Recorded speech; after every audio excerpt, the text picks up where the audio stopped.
Anastasiu, saya dari Fakultas Keperawatan Universitas Pembangunan Indonesia di Manado.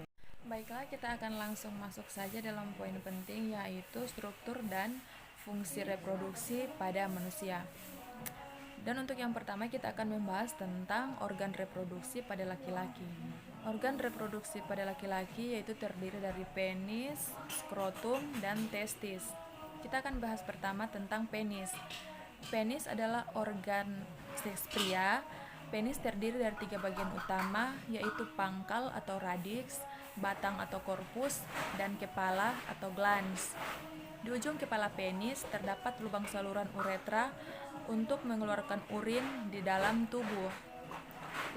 Lubang ini juga berfungsi untuk mengeluarkan cairan mani ketika pria mencapai klimaks atau orgasme. Dan kemudian untuk skrotum. Skrotum adalah sebuah kantong kulit yang longgar dan menggantung di belakang penis atau buah sakar. Selain berfungsi untuk membungkus testis, skrotum juga berperan untuk mendukung testis memproduksi sperma normal. Dan untuk testis, organ ini berada di dalam kantung di sebelah kanan dan kiri. Bagian belakang penis, fungsi utama testis adalah untuk memproduksi dan menyimpan sperma serta memproduksi testosteron. Testosteron adalah hormon pria yang bertanggung jawab untuk menghasilkan sperma dan memberikan perubahan pada tubuh selama masa pubertas. Dan yang kedua kita akan masuk dalam organ reproduksi pada perempuan. Organ reproduksi pada perempuan yaitu terdiri dari vagina, rahim atau uterus, ovarium, tuba fallopi, dan vulva. Pertama kita akan membahas tentang vagina. Vagina merupakan saluran yang menghubungkan serviks atau leher rahim ke bagian luar tubuh. Fungsi organ satu ini adalah sebagai jalan lahir bayi saat persalinan serta tempat keluarnya darah saat menstruasi. Rahim atau uterus. Rahim adalah sebuah organ kecil yang berongga dan berbentuk seperti buah pir. Bagian bawah rahim merupakan sebuah saluran yang disebut dengan leher rahim yang menghubungkan vagina dan rahim. Kemudian ovarium. Ovarium adalah kelenjar kecil berbentuk oval yang berada di sisi kanan dan kiri rongga panggul, tepatnya bersebelahan dengan bagian atas rahim. Ovarium berfungsi untuk menghasilkan sel telur dan hormon seks wanita seperti estrogen dan progesteron. Kemudian untuk tuba fallopi. Tuba fallopi adalah 2 bagian panjang dan tipis yang membentang dari ujung kanan dan kiri pada bagian atas rahim ke ujung ovarium. Organ ini berfungsi sebagai saluran untuk sel telur atau ovum bergerak dari ovarium menuju rahim. Dan untuk vulva, vulva adalah bagian luar dari anatomi vagina yang bisa Anda lihat dengan mata telanjang. Bagian ini terdiri dari labia majora. Labia majora atau bibir besar yang mengandung banyak kelenjar keringat dan minyak. Labia minora adalah atau bibir kecil yang berukuran sekitar 5 cm. Labia minora ini berada di dalam labia majora dan mengelilingi lubang vagina dan uretra atau lubang tempat Anda buang air kecil. Dan yang terakhir itu bagian dari vulva adalah klitoris. Klitoris merupakan tonjolan kecil yang berada di dalam labia minora, sama halnya dengan penis. Klitoris dikelilingi banyak saraf sehingga sangat sensitif terhadap rangsangan dan bisa menegang atau eraksi. Dan yang selanjutnya kita akan membahas tentang sistem perkemihan. Pengertian dari sistem perkemihan. Sistem perkemihan merupakan suatu sistem di mana terjadinya proses penyaringan darah sehingga darah bebas dari zat-zat yang tidak dipergunakan oleh tubuh dan menyerap zat-zat yang masih dipergunakan oleh tubuh.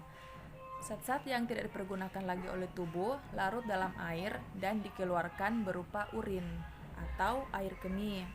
Dan untuk susunan sistem perkemihan di sini terbagi dari 4 bagian, yaitu pertama 2 ginjal atau ren yang menghasilkan urin, kedua 2 ureter yang membawa urin dari ginjal ke vesika urinaria atau kandung kemih, ketiga 1 vesika urinaria atau tempat urin dikumpulkan, dan yang keempat satu uretra atau urin dikeluarkan dari vesika urinaria. Yang pertama kita akan membahas tentang ginjal atau ren. Ginjal terletak pada dinding posterior abdomen di belakang peritoneum pada kedua sisi vertebra thoracalis, ke-12 sampai vertebra lumbalis, ketiga. Bentuk ginjal seperti biji kacang. Ginjal kanan sedikit lebih rendah dari ginjal kiri karena adanya lobus hepatis dexter yang besar. Dan untuk ginjal berfungsi untuk pertama memegang peran penting dalam pengeluaran zat toksis atau racun, kedua mempertahankan suasana keseimbangan cairan, tiga mempertahankan keseimbangan kadar asam dan basa dari cairan dalam tubuh, dan mengeluarkan sisa-sisa metabolisme akhir dari protein ureum, kreatinin, dan amoniak. Struktur ginjal. Setiap ginjal terbungkus oleh selaput tipis yang disebut dengan kapsul fibrosa. Terdapat korteks renalis di bagian luar yang berwarna coklat gelap dan medula renalis yang berada di bagian dalam yang berwarna coklat lebih terang dibandingkan dengan korteks. Bagian medula berbentuk kerucut yang disebut piramidis renalis. Puncak kerucut tadi menghadap kaliks yang terdiri dari lubang-lubang kecil disebut papilla renalis. Helium adalah pinggir medial ginjal yang berbentuk konkav sebagai pintu masuknya pembuluh darah, pembuluh limfa, ureter, dan nervus. Pelvis renalis membentuk corong yang menerima urin yang diproduksi ginjal, terbagi menjadi 2 atau 3 kalis renalis majores yang masing-masing akan bercabang menjadi 2 atau 3 kalises renalis minores. Untuk tahap pembentukan urin terbagi dari 3 proses. Yang pertama proses filtrasi di glomerulus. Itu terjadi penyerapan darah yang tersaring dalam bagian cairan darah kecuali protein. Cairan yang tersaring ditampung oleh symphybonin yang terdiri dari glukosa air, sodium, klorida, sulfat, biokarbonat, dan lain-lain. Kemudian untuk proses reabsorpsi. Pada proses ini terjadi penyerapan kembali sebagian besar dari glukosa, sodium, klorida, fosfat, dan beberapa ion bikarbonat. Prosesnya terjadi secara pasif atau obligator reabsorpsi di tubulus proksimal. Dan untuk yang proses yang ketiga yaitu proses sekresi. Sisa dari penyerapan kembali yang terjadi di tubulus distal dialirkan ke papilla renalis, selanjutnya diteruskan keluar. Kemudian untuk ureter. Ureter terdiri dari 2 saluran pipa masing-masing bersambung dari ginjal ke vesika urinarina. Dan untuk panjang dari ureter ini kurang lebih 25 sampai dengan 30 cm dengan penampang 0,5 cm. Ureter sebagian terletak pada rongga abdomen dan sebagian lagi terletak pada rongga pelvis. Untuk lapisan dinding ureter terdiri dari dinding luar jaringan ikat atau jaringan fibrosa, lapisan tengah otot polos, lapisan sebelah dalam lapisan mukosa. Lapisan dinding ureter menimbulkan gerakan-gerakan peristaltik yang mendorong urin masuk ke dalam kandung kemih. Kemudian dari vesika urinaria atau kandung kemih. Vesika urinaria bekerja sebagai penampung urin. Organ ini berbentuk seperti buah pir atau candy.